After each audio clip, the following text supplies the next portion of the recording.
Hey everyone, my name is Caroline Jensen and I'm going to show you how to use one of my PNG overlay mockups. In this case it is a puzzle, but it works the same whether it's a photo frame or a piece of clothing. Now I size my mockups in two different sizes, square and 4:3 ratio. Those are the most common that I personally use, so that's how I make them. But you're welcome to crop the image afterwards, after you've made your mockup. I start in my editing program with a 4:3 ratio image. In this case, it's 4,000 by 3,000 pixels, a blank layer. And then I'm going to click on my mockup. In Canva here, I'm just going to reposition it to fill the frame. In Photoshop, you can place the image so that it fits the entire back of your image. But this is how I start here.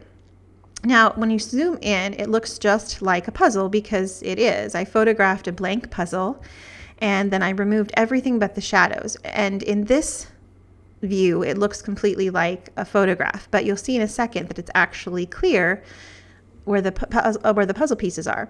So what I'm going to do is grab a picture, and in this case, it is just a seamless pattern that I'm going to drop and drag on top of my puzzle.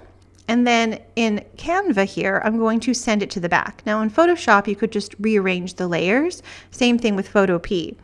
You just want to put the image that has the puzzle illustration. You want to put that behind the mockup. So I'm going to right click, layer, send to back, and there you go. Now you can see that it looks very much like a real puzzle. And this works for just about every image except, and it's very important to accept, it doesn't work very well for super dark images.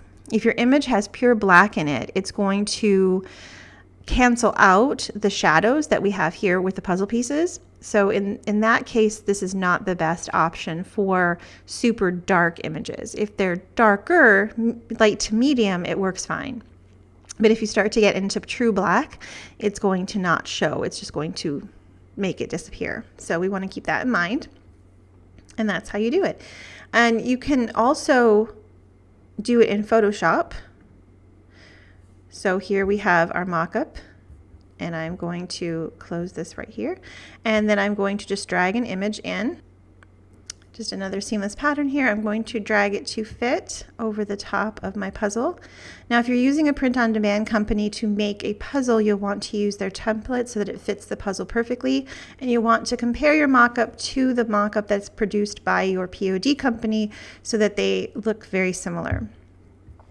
Hit return or enter, and then I'm just going to drag the layer down behind this one, and there you go, another completed mock-up. So I can export this as a JPEG, or I could crop it if you want to go to a square, if you need that for your listing, whatever works for you, you can go ahead and do that. Super simple. And it works this way for photo frames as well.